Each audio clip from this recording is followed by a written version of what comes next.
professor might not be feeling up to We it. used to get 5 for a penny. Hard week. What? It's All just right. a really hard week. So, But we need to get started because there's some stuff for Rosh Hashanah. so I'm happy to inaugurate this series of shiurim under the aegis of the Kehilah of Riverdale. Thank you to the Rosh Kehilah, Dina Nyman. Thank you to Billy and Linda Shiner for hosting us, and thank you for coming. So this is part of what I hope will be a larger series on Jewish thought and thoughtful Judaism. So instead of giving classes on a more abstract topic or text of Jewish philosophy, I wanted to deal with texts that really affect the way Jewish life is lived. That's what I mean by thoughtful Judaism. And I would say that there are two main families of approaches within Jewish thought to the living of Jewish life. But you should think of them as on a continuum. So one is the rationalist approach, and the other is the Kabbalistic approach. Again, I don't see these as necessarily opposed. Right? So the central idea of the Kabbalistic approach is that in addition to Torah shebichtav and Torah shebal peh, to the written Torah and the oral Torah, you also need a Kabbalah. You need to receive tradition directly from somebody who has themselves received it about deeper philosophical and theological matters. And you can imagine a very extreme position that would say you just rely on the authority of that received tradition, and you don't use reason at all. I think that's an extreme position, and most Kabbalists don't hold that. So most people would hold you have to use your reason to some extent. On the other side, you have the rationalist tradition, which says that fundamentally you have to use your reason in its application to the Torah and to life in order to figure out various philosophical and theological matters connected to Jewish life. And again, that doesn't have to be an extreme position which says you only use your reason. There might be room for some sort of received tradition as well. The central text, I think, certainly for the rationalist tradition, but I would argue in many ways for all the traditions, is Rambam's Mishnah Torah, Rambam's code of Jewish law, not least the part that we're going to focus on, which is the very first of the 14 books, Sefer HaMada. Rambam is a rationalist. He's actually a fairly extreme rationalist, and I think this is part of what was so controversial about the book. And to some extent, it was because he was such an extreme rationalist that the book provoked a number of responses, one of which I think eventually is the emergence into daylight, emergence into public of what we now call Kabbalah, because it was largely an elite tradition that was restricted to a very small number of people, and it wasn't published, it wasn't meant to be published. But in response to the Rambam, works started to be published. And I think part of that has to do with Rambam's denial, it's quite explicit in his Guide of the Perplexed, that we have any philosophical and theological tradition today. He says we have a few little scraps, we have a few midrashim which themselves need interpretation, but fundamentally the philosophical and theological tradition of Judaism was lost with the destruction of the temple and the departure of Jewish people from their land. Therefore, we have no choice but to use reason. And those Kabbalistic, or as scholars might say, proto-Kabbalistic works that existed, he was extremely unsympathetic to. In particular, the traditions known as the Shiur Koma, which deal with the magnitude of the divine limbs and so on. I'll say a bit more about that later on. Rambam said should be burnt. Now, interesting because, as you may know, and you can see the picture on the handout, although I can't say this is actually Rambam's book, in 1232, it would seem that Rambam's Sefer HaMada and Moreh Nevuchim, the Guide of the Perplexed, were actually burnt. And this has been a real important moment for the history of Jewish thought and Judaism. It was considered something of a crisis, especially because, at least according to some reports that we'll look at, Jews were themselves involved in getting it burned. There's no conclusive proof of this. We have letters from the pro-Rambam side blaming other Jews who were their enemies for telling the Christians about these works and to have them burned. So we'll get to that by the end of today. But it seems that the Sefer HaMada and the Moreh were both burnt at Montpellier in Provence, what is now southern France, but then it was a separate kingdom, in 1232. And the book had actually been written, the Mishnah Torah was finished around 1180. So by that time it had made its way from Egypt to Provence and other places. Provence was a very important sort of trading area, intellectually speaking, and no doubt commercially as well. It's where ideas and books and no doubt other items of trade came in from, especially from the Islamic world, and made their way into the Christian world. And the Jewish community in Provence had a very active translation culture. This is where the Ibn Tibbon family lived. So they were the first translators. Shmuel Ibn Tibbon translated the Guide of the Perplexed from Arabic, and Moshe Ibn Tibbon translated Sefer HaMitzvot, the Book of the Commandments, and so on. So that's where things started to circulate. It's also where the reaction to the Rambam really started as well, negative reaction. I have cousins who live in Montpellier. Oh, really? To this day? Uh-huh. So I would say that the Rambam's book is the prime instance of rationalist Judaism, but it's also the book, to a large extent, in response to which all the other books of thoughtful Judaism have been developed. Let me say a little bit about the actual text itself before we get into how it came to be burned. So I would say there are three different kinds of edition. There's the received edition, which many people have on their shelves, and that's known as the Vilna Varsha edition, and the text is not reliable. So that's the most easily found edition of Mishnah Torah, and like many received editions, it's not reliable, it hasn't been corrected, and so on. An awful lot of work in the last 100 years has gone into producing corrected editions. And there are basically two ways to do that. A diplomatic edition takes one manuscript and then corrects it a little bit on the basis of other manuscripts or makes some remarks about variants. A true critical edition compares lots and lots of different manuscripts. So I don't think the story is over with that, but at this point I would say the best edition we have of one reliable manuscript is this one, which is by Rabbi Moses Hyamson, who was at one time a Dayan of the London Bezdin and then came to America when he didn't become chief rabbi and taught at the Jewish Theological Seminary. And this is based on the Bodleian manuscript that comes from the Huntington collection. Huntington was a cleric who was in Aleppo, Syria, and while he was over there, he collected or bought a lot of manuscripts. So one of the things that he bought is a beautiful manuscript. You can see it online. It has its own website put up by the Bodleian Library at Oxford, and this seems to have been specially kept for many centuries by the Bezdin, by the rabbinic court in Aleppo. And it says it has the Rambam's signature on it. And it says, and I've gave you the page here, but it's also, it's copied, his signature is copied here from the same place. Right, so it says, corrected from my book, I, Moshe, son of Rabbi Maimon.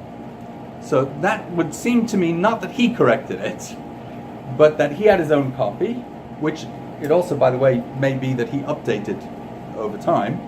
And at a certain point, somebody else was allowed to come, check the copy that they had made against that authoritative author's copy, and then take it back to Aleppo, where it stayed as the authoritative version. The other main manuscript tradition is from Yemen. The Maimonides are traditionally very much indebted to Rambam. Of course, he wrote them a famous letter when they were faced with a false messiah, and they even have a version of Kaddish where they mention Rambam. Plus, okay, so at a certain point in time, the Yemenite community, like most of the Jewish world, became Kabbalistically oriented rather than rationalistically oriented. But I think starting in the 19th century, there was a reaction to that within the Yemenite community, and there was a movement which is called Dor Deah, generation of knowledge, led by the Kafach family. And they said, no, we're going back to the old ways, we're going back to Rambam, and they attacked the Kabbalistic tradition and rejected it. A famous member of that family, Rav Yosef Kafach, who was also a member of the Beis Din in Yerushalayim, put together many very careful editions based on the Yemenite manuscripts. So there's another tradition based on that. So for example, there's a version put out by Reb Nachum Rabinovich, Rosh Yeshiva of Ma'ale Adumim, formerly principal of Jews College in London, which is based mainly on the Bodleian manuscript. There's an edition by Reb Kafach that is based largely on the Yemenite traditions, and there's an online version put out by a group, I don't know exactly who they are, called Machon Mamre, which is based again on the Yemenite. Interesting. So there are a number of critical editions Is that why in sometimes progress. you see that the halachot are different, that sometimes you have the halachot in parentheses Yes. there? So the ones that are in parentheses, is that kapachs or is that, what's in parentheses? In parentheses, that's the... Yeah, I don't remember which way around it goes, but basically the division of the paragraphs is slightly different, but they added, maybe that's in parentheses, I don't remember, but they added the standard numeration as well in the received edition so that people can find the right. Right, so I think that's in parentheses, because usually in the Yes. is very helpful. But I think if you want a bilingual edition, at least at this point in time until something else comes up, I think the Chaimson is good. And this is also available on the Sefaria website. So both the Hebrew and the English. There's also a critical edition, which is the best overall, but it's not in English at all, by Rav Shabsi Frankel. And that is an excellent edition. And in addition, it has the traditional commentaries that you will find in the standard received edition, which the other ones don't have. So this has all of the commentaries. So a word about commentaries. The response to Rambam's Mishnah Torah started very early, and I refer you to my teacher, Professor Twersky's article, Beginnings of Mishnah Torah Criticism, and his book, which was originally his dissertation, on the first major critic and commentator on Rambam, the Rabbad of Posquier. So basically, this is someone in Provence, and major rabbinic figure, and they're bringing in this code, and he says, what is this? Wow, I should look at this. But he's also very critical for reasons that we'll see. Sometimes he's extremely harsh in his criticism. Sometimes he's a bit more sympathetic. He says, he must be thinking of this text. We'll see why in a minute. But that's definitely the beginning. I think it's also worth looking sometimes at the similar remarks of Ramban, Nachmanides, who's in the same tradition but a few generations later, on Sefer HaMitzvahs in the Book of Commandments. The Book of Commandments looks like it's a sort of a systematization of all of the 613 commandments in preparation for writing the Mishnah Torah, because that's meant to be a comprehensive code that covers all of the commandments. Recently, there have been some really important commentaries. There are the standard ones, as I mentioned, which are in the Vilna Varsha edition and in the Frankel edition. Those are usually known as Nosei Kelim, the arms bearers, because although they're occasionally critical, they're mostly pretty sympathetic and defensive, and they try to explain why the Rambam said this thing that otherwise looks very strange. Recently, I would mention three works. There's Reb Menachem Krakowski's work, Avodas HaMelech. Menachem Krakowski is the uncle of Rav Yoshe Ber Soloveitchik, who played, I think, some minor role in helping with the work, but it was really put together by his cousins after their father's death. And that's a very important work that tries to trace the sources of many of the things the Rambam says. There's Professor Twersky's work, Introduction to the Code of Maimonides, which is an absolutely indispensable, fantastic thing. This is part of the Yale Judaica series translation, which is missing one volume right now, which is the one that we're talking about, which we're waiting for. And there's the introductory volume is really fantastic. If somebody would like, I can give them an article by Professor Twersky that really explains the same, some of the most basic things that are relevant to this class. And then there's amazing work, I think, by Rav Nachman Rabinowitz, who I mentioned before, called the Yad Peshuta, which is a very thoroughgoing, many-volume explanation of the code. So that's, I'm not sure if that's complete, but he started publishing it in 1984. So that's still ongoing. So many other works, but those are, I think, the most important ones. So is this Rav Twersky, the father of Tzipora? Yes. Yes. The Talmud Rebbe. So, but he was at Harvard, no? But Yes. this is a Yale published. It happens. Okay. Yes. So I studied Rambam with him at Harvard and learned more from him than anybody else about Rambam. Okay, so let's talk a bit about the background. First of all, the socio-political background, and then the intellectual background to the writing of this work, with a view to understanding why Rambam wrote it, and also why it was so controversial that it ended up being burnt. And in fact, not only that, but even though it's used today by everybody, the name remains controversial, so that the name Mishnah Torah is often not used. People call it Yad HaChazaka, Yad because it's Yud Dalet 14 books, because they don't want to say Mishnah Torah, which is interesting too, and we'll try to understand why that is. So first of all, some of the background.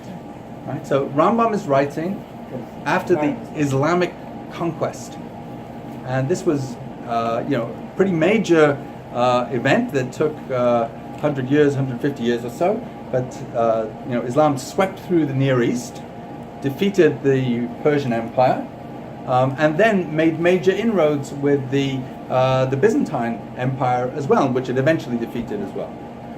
And that meant that by the time Rambam is writing, in the 12th century, most Jews in the world are living under Islamic rule.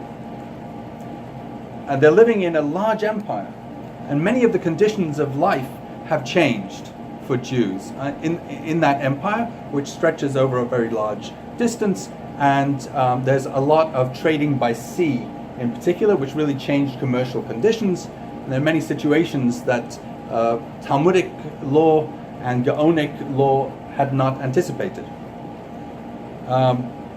Another feature of Jewish life at the time, which seems to, it's hard to say when it started exactly, was the rise of Karaism.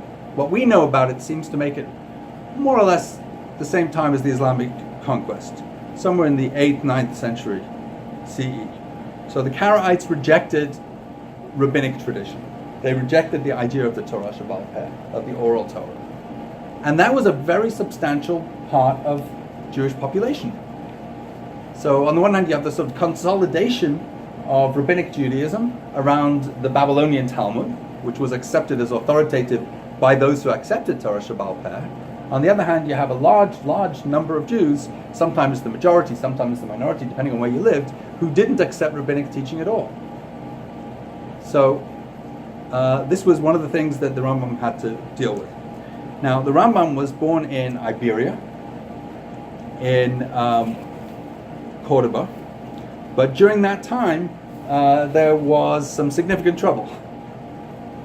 The Almohads, who were a group of Berber Muslims, so they are sort of native Moroccans, not Arab,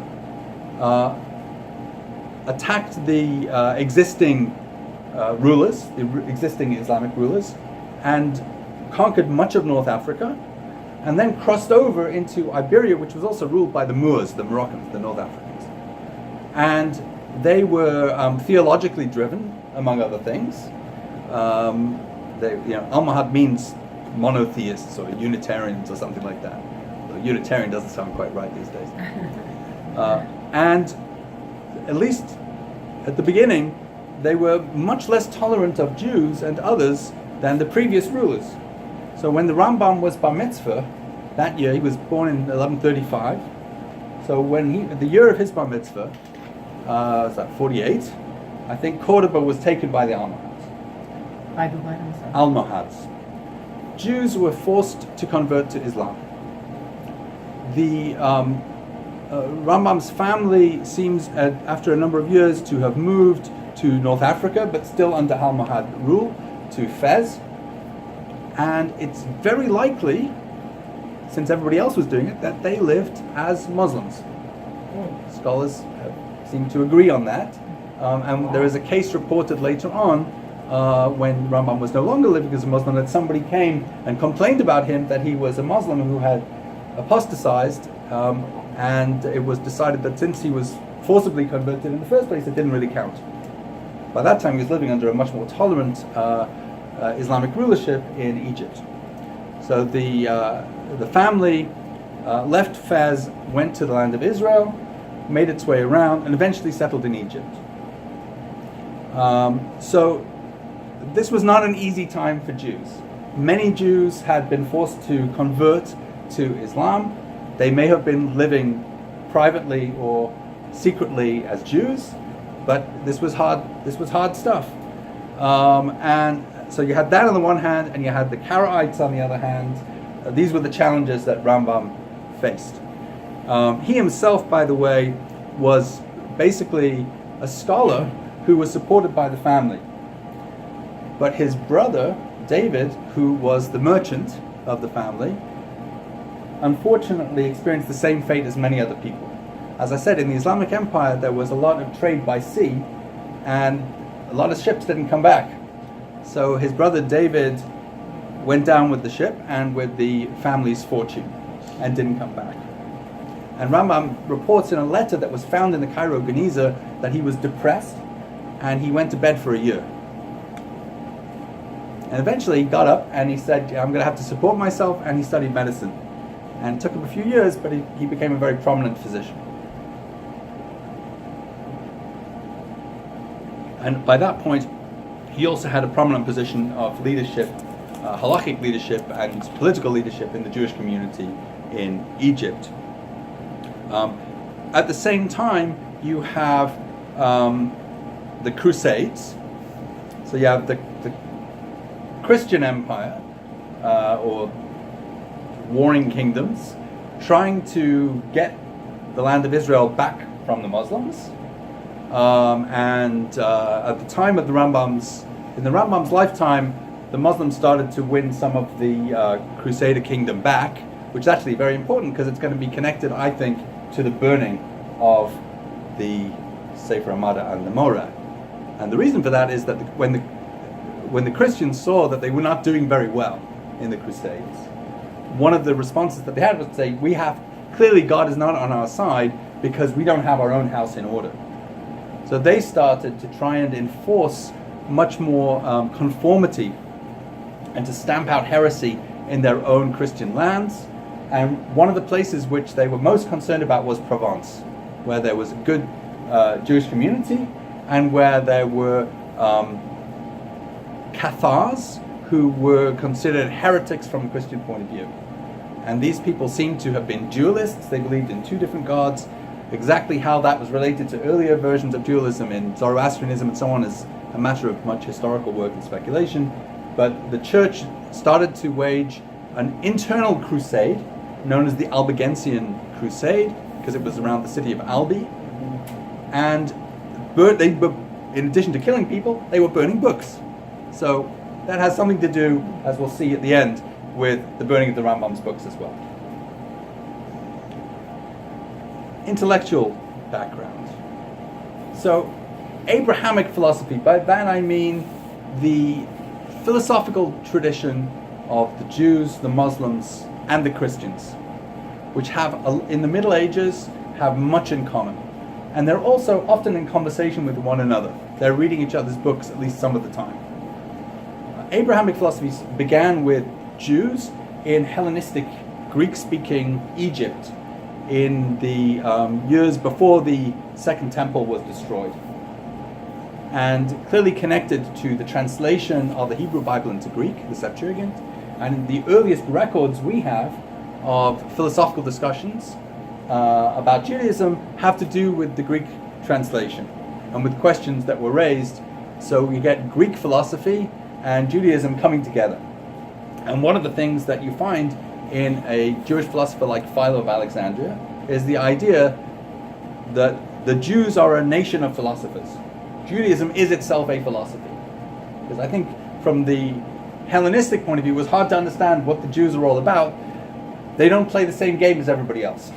They're not prepared to keep their gods, but also participate in with everybody else's gods. They want to lead their own kind of life. They want to stick to themselves. So the way that was explained was that just like there are different schools of philosophy, and if you're an Aristotelian, you live this way, and if you're a Stoic, you live that way, so too, a Jew is a kind of philosopher. And that's how you live. It's like being part of a philosophical school. So I think that's very important to the Hellenistic context. But then it was developed from there by Jews, Christians, and eventually by Islamic philosophers who inherited the Greek tradition. It was translated, Greek texts were translated usually into Aramaic or Syriac by Christians and Jews, and then into Arabic. The Jews played a large role in this translation process. Something new started to happen in the 10th and 11th centuries, however, and that is the revival of Aristotle. Right? Aristotle was certainly known, but he wasn't given a special attention before that. He wasn't considered to be especially important.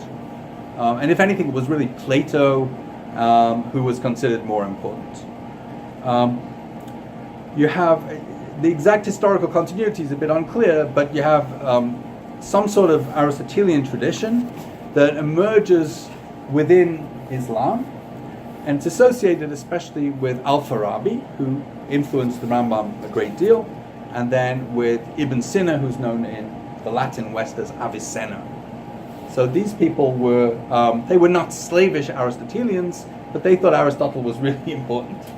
And this spread to Judaism in the 12th century. The Rambam was not the first Jewish Aristotelian.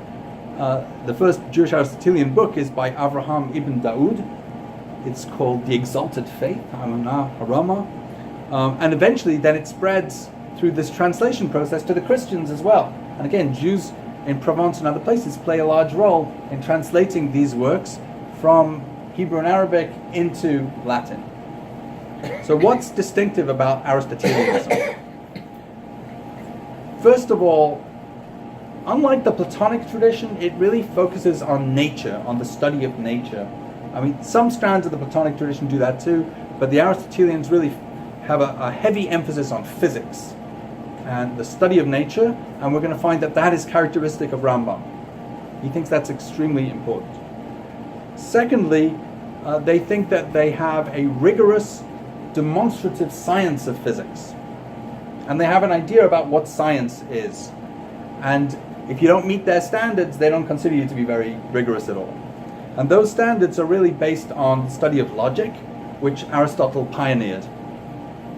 And the idea is that a science is something that starts from first principles, which are meant to be self-evident, and then it is demonstrative. It proves its results by sort of logically inescapable arguments from these first principles.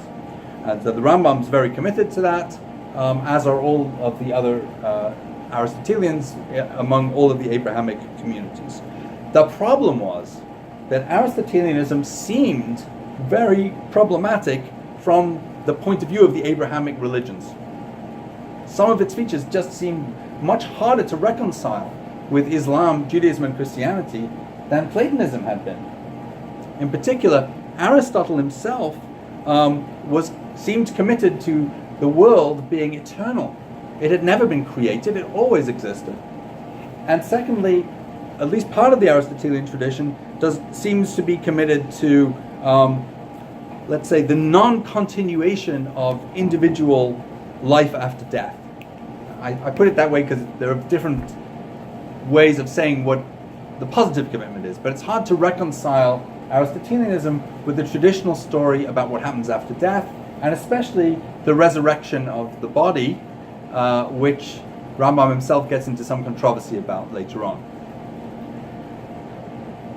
There was therefore in the 12th and 13th centuries a crisis in each of the three Abrahamic communities. What should they do about this new Aristotelian movement? And I think that how each of those communities dealt with this helped to determine its future and whether it experienced the scientific revolution in modernity or not. So what we find is that in Islam, where the Aristotelian revival really started, there was also a reaction to it earlier than in the other communities. Al-Ghazali, who greatly influenced Rambam, was extremely critical of the Aristotelian philosophers. And although some philosophy continues in Islam, to a large extent it remains true to say that the Islamic philosophical tradition in its more rationalist mode did not continue. Some logic was still studied as a kind of preliminary to the study of the law, but the study of physics and the other things that Aristotelians focused on, theology, was not encouraged in the Islamic community. I think that had a big impact on things later on, because they had been really leaders in these areas until that time. In the Christian community, you find that there's an early negative reaction. So at Paris, which is where the most important university was at that time, the teachings of Aristotle and of Ibn Rushd, Averroes, who's roughly a contemporary of Rambam, are condemned early in the 13th century, 1210. Again in 1231, which I think is not accidental because it's right before the Rambam's book is burnt. And then in 1277. But by the end of the 13th century, you have people have figured out how to teach an Aristotelian view in a way that is acceptable. And in particular, one of the things that happened during the course of the century, which I think is very important for the West, is that the university established itself as a semi-autonomous space for free inquiry. And it was not directly subject to church control. It was supposed to be self-governing. And that really created important institutional conditions for what would come to pass years later. So that's very different from what happened in the Islamic community. In the Jewish community, again, you get these very negative reactions, what are known as the Maimonidean controversies, and those go on for a couple of centuries, and to some extent we still get them. But fundamentally, the resolution is different from both the Islamic one and the Christian one. The resolution is that Rambam's Mishnah Torah is untouchable. Rambam is one of the greats. He's accepted.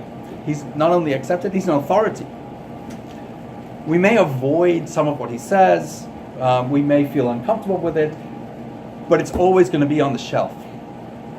And that means, right, especially after it gets burnt, and then there's a very strong reaction to that. How could it happen that these books were burnt and that Jews played a role in having them burnt? This could never happen again. Right? That means that the books are always on the shelf, and if an individual picks it up, can read it.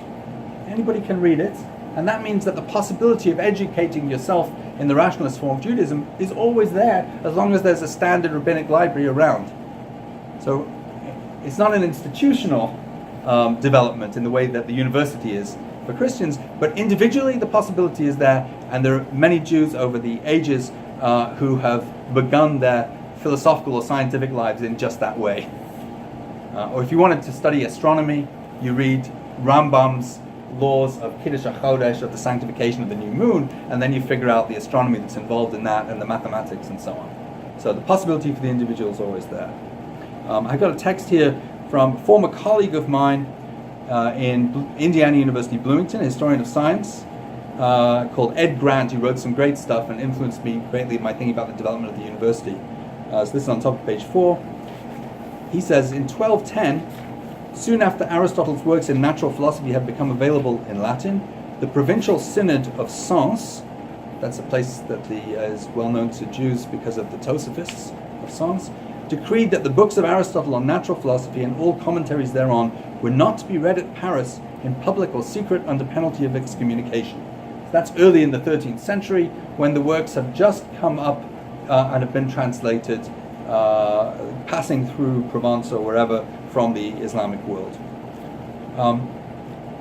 Confined to the locale of Paris, so it was never general. In fact, there were other universities which advertised, said, "Oh, you can't study this in Paris, but come here, we'll teach it to you." This ban was repeated in 1215, specifically for the University of Paris. On April 13th, 1231, I think this is why I picked it up, because it's in 1232 that Rambam's books are burnt.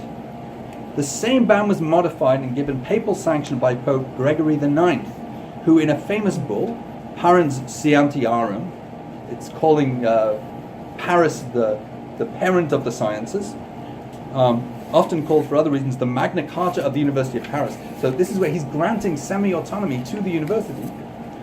Ordered the offensive Aristotelian treatises purged of error, for which purpose he appointed a 3-man commission on April 23rd. For reasons as yet unknown, the Pope's committee failed to submit a report, and the command to expurgate the books of Aristotle was never executed. So I can't say exactly what happened, but he basically gave semi-independence to the university and said, "You guys take care of this, get rid of the errors." And apparently they were quite happy to teach it the way it was. But in any event, this was part of a campaign connected to the Crusades, and it was the same Pope Gregory who also gets involved in the burning of the Talmud in Paris, which we will get to shortly.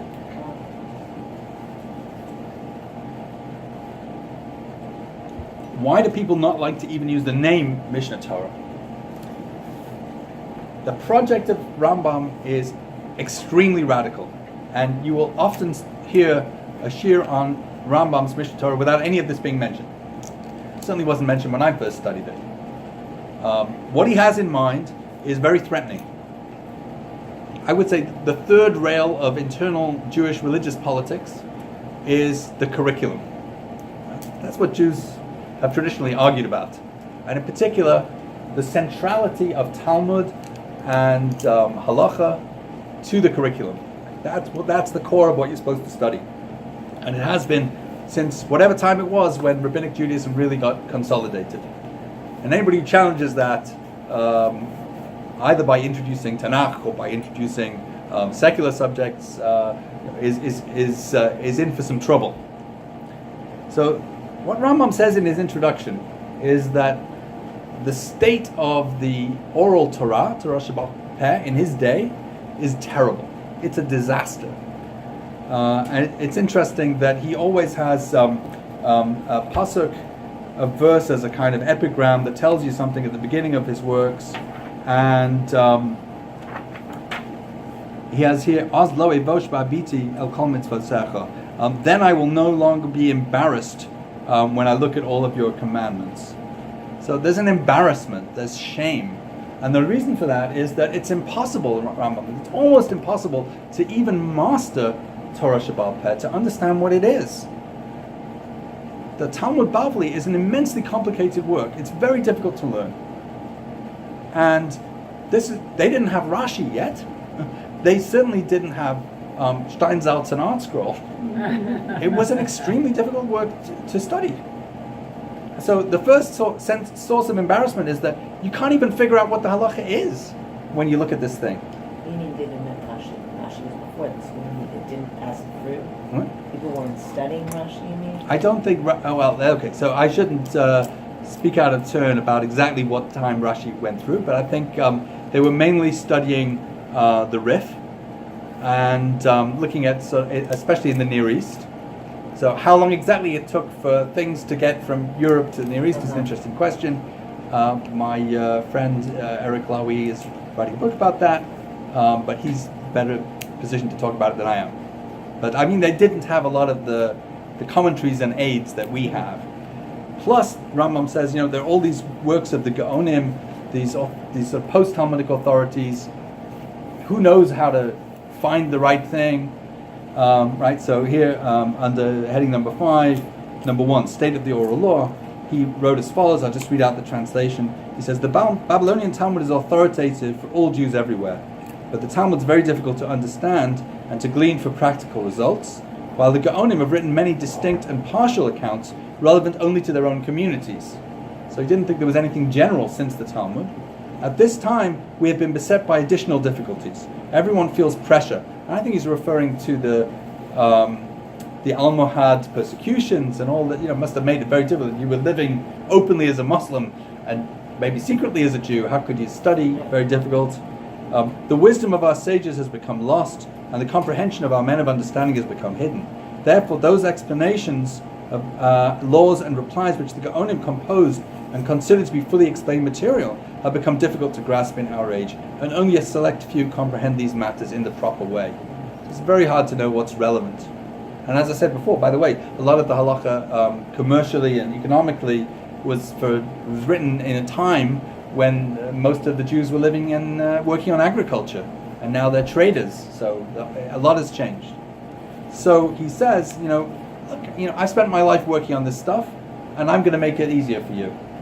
That's the first thing. I'm going to tell you what you really need to know to understand Torah Shebaal Peh. So this is the second quotation. Therefore I girded my loins, I, Moses the son of Maimon of Spain. He always says Asfardi, even though he hadn't lived in Spain for decades, but that's his identification.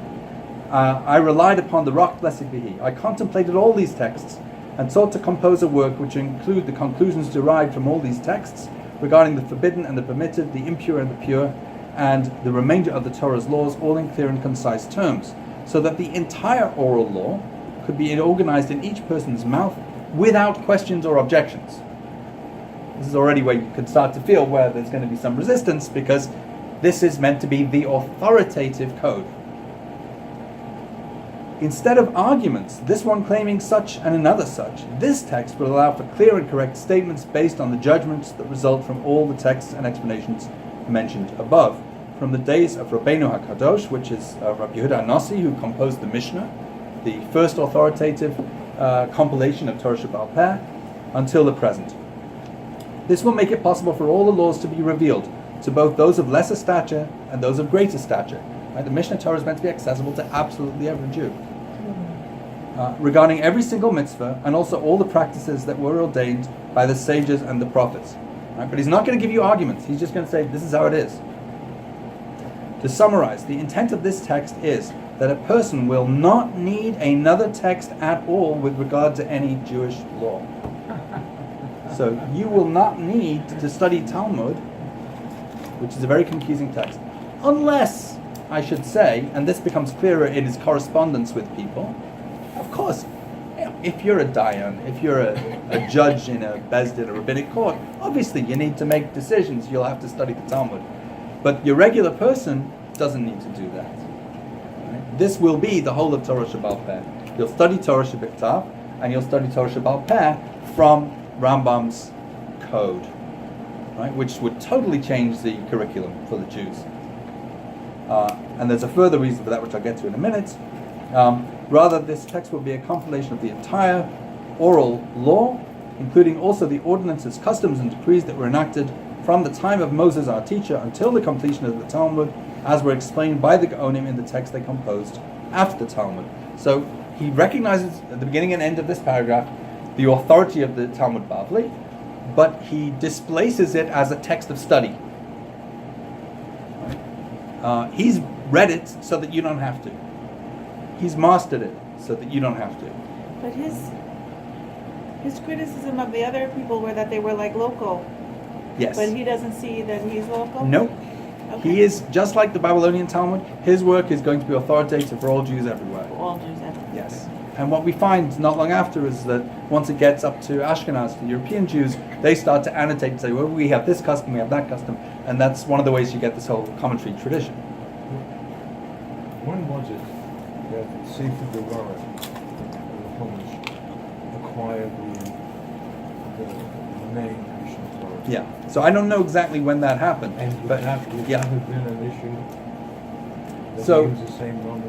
You're absolutely right that we have the term Mishnah Torah is used in a couple of different ways before Rambam, and I think those are important, and he clearly has them in mind.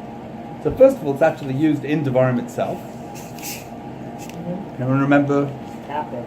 what? It just happened. Yes. Again. Right. So So that when you appoint a king, you enter the land, you appoint a king, and the king has to write or have written a Sefer Torah, Mishnah Torah, right? So what does it mean there? A copy of the Torah, maybe? Mishnah in the sense of the secondary Torah? So it's a synopsis of Torah. Yes.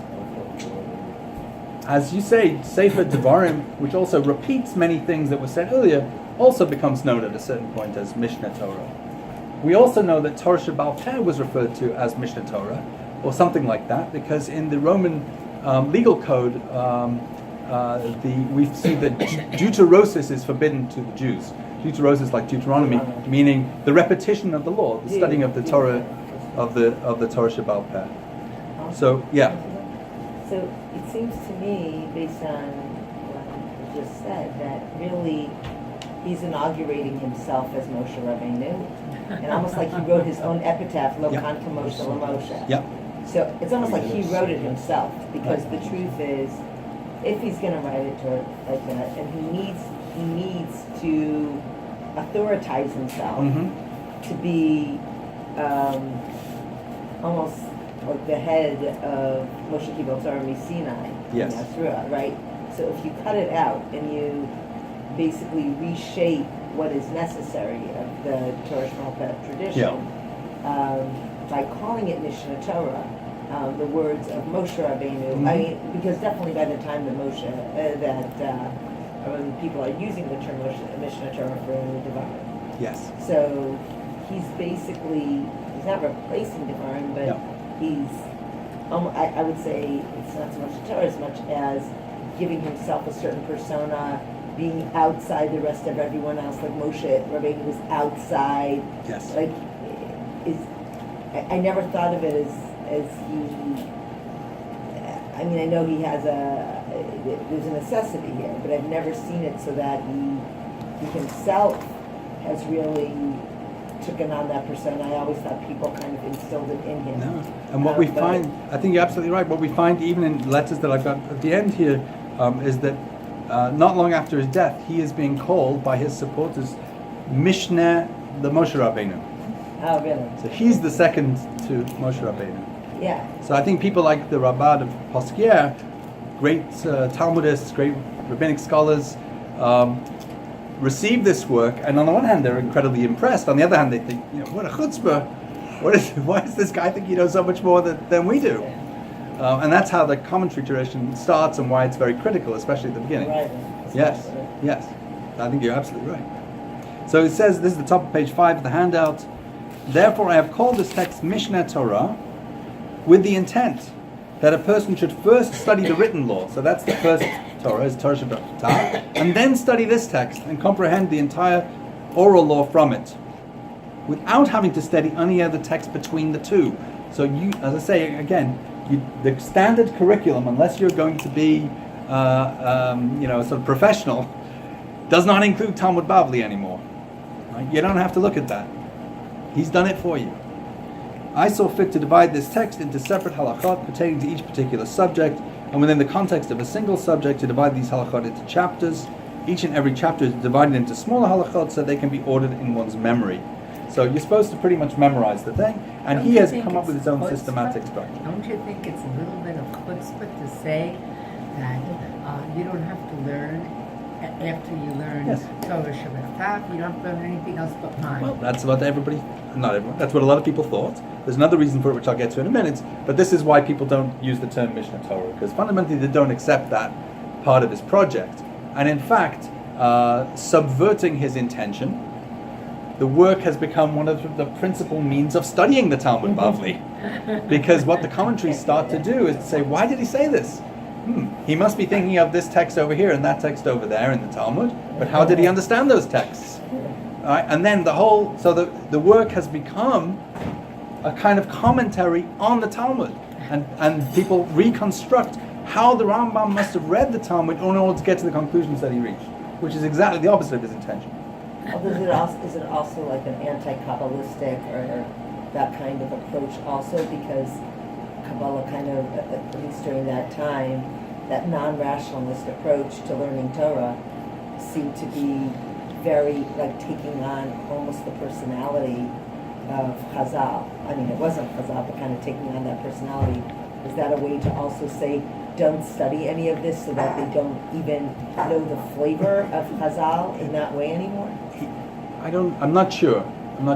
He does not discuss in the Mishnah Torah any of the Kabbalistic or proto-Kabbalistic works, but I say in other texts that we have of his, he does, and he says that well, we don't have anything like that from this period of time, but the Shir Koma traditions, he says, should be burnt. And certainly this is a rationalist version of it. Right? So we'll see that one of the things that Rabbad objects to is just that as well. Rabbad is the father of Rabbi Yitzhak Sagi Nahor, Isaac the Blind, who is considered the father of Kabbalah. So I guess the Rabbad is the grandfather. And Rabbi Yitzhak Sagi Nahor was the teacher of various people who were the teachers of the Ramban.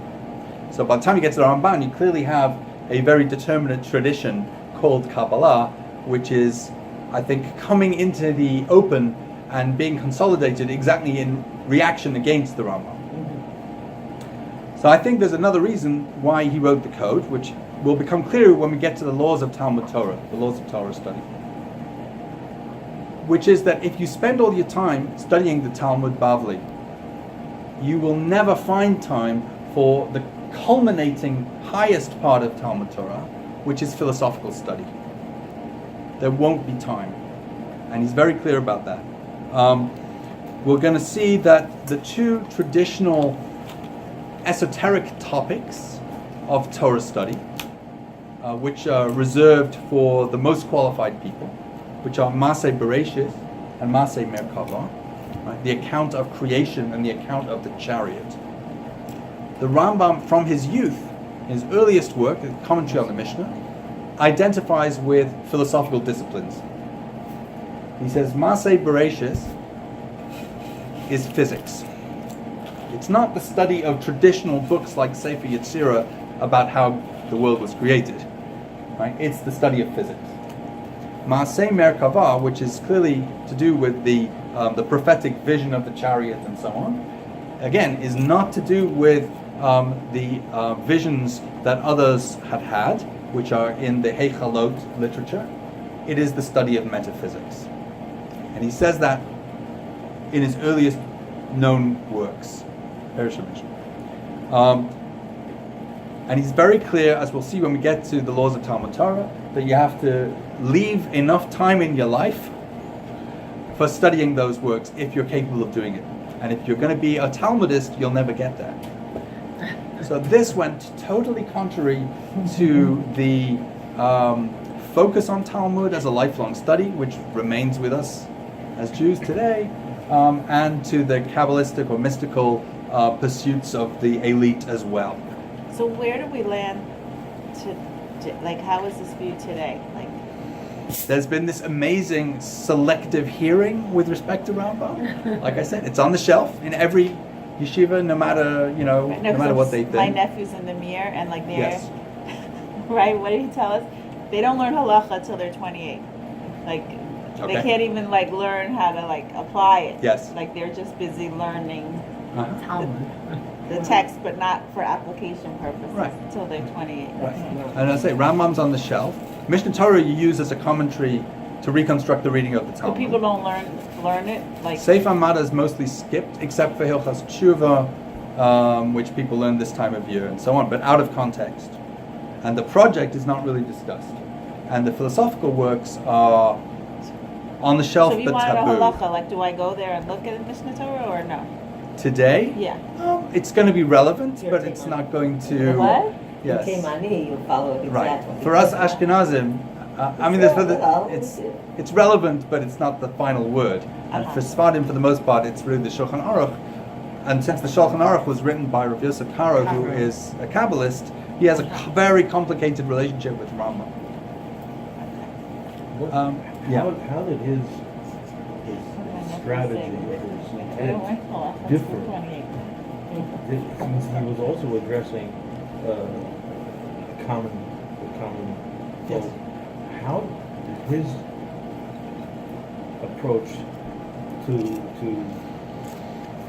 showing he didn't use terminology like. But how did it differ from Yosef Karo, the Baal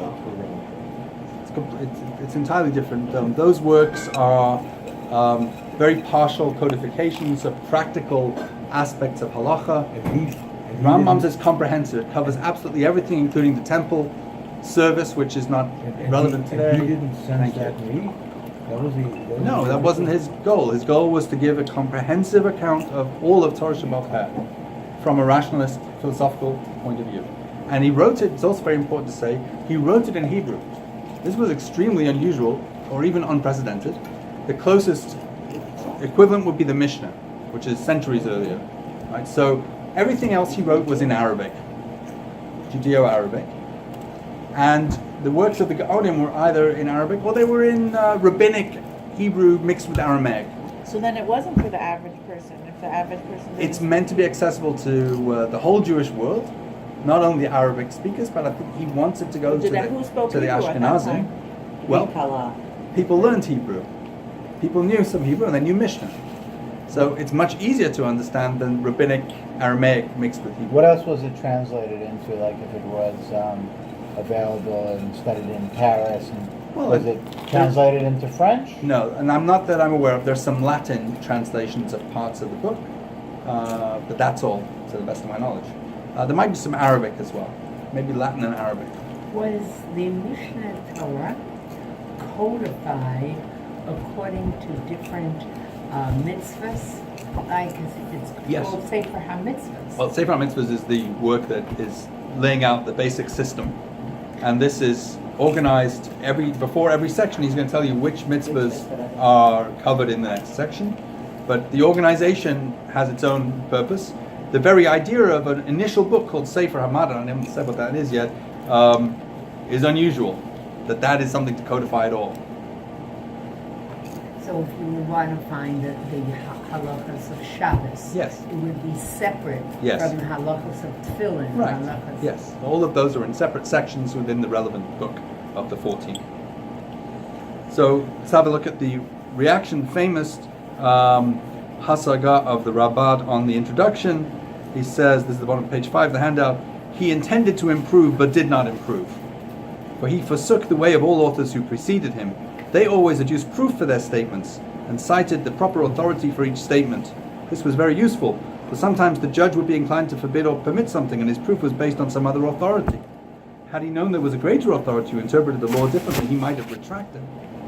Now, therefore, I don't know why I should reverse my tradition or my corroborative views because of the compendium of this author. If the one who differs with me is greater than I, fine. And if I am greater than he, why should I annul my opinion in deference to his? Moreover, there are matters concerning which the Gaonim disagree, and this author has selected the opinion of one and incorporated it in his compendium. Why should I rely upon his choice when it's not acceptable to me, and I don't know whether the contending authority is competent to differ or not? It can only be that, in the words of Sefer Daniel, an overbearing spirit is in him. But notice the point of view from which this is written, right? It's the point of view of a dayan, of a rabbinic judge. And one of the other very controversial things about the code, I think, which has something to do, according to some of the pro-Maimonides camp, with its being burnt, is that there was something sort of democratic about the Mishnah Torah. Before that, people didn't know what the halacha was. They went to the local authority and he told them, do this, do that. And they didn't ask questions. Mm-hmm. And now, say, really, that's what you say? Well, I don't know about that because I got my Rambam and I'm going to look it up. And he says differently. And this was a challenge to the rabbinic elite. The Rambam had a big war with the rabbinic elite in the Near East, and then it spread to Provence and other places. Now, many of them ended up supporting him and they respected him and so on. But this is a challenge to authority in many ways. Did he have no influence at all, even subtle, on codifying the development of the Shulchan Aruch? He had a great deal of influence on it. You said there was nothing else to go on. Yes. Well, there are other, by that time you have the Arbiturim as well, and you have various other works, but there's nothing like Mishnah Torah. Nobody else ever tried to write anything like this to this day. Nobody tried to write a comprehensive code. So So you can't ignore it. So what about the first book then? Sefer HaMada. Even the title is tricky here. So you'll notice it's usually translated as the Book of Knowledge. And I didn't go with that. The translation that is forthcoming from the Yale Judaica series is by Beryl Septimus, now Professor Emeritus at Harvard. And he has an important article in a memorial volume for Professor Twersky about the title. Now, he argues that it can't be knowledge.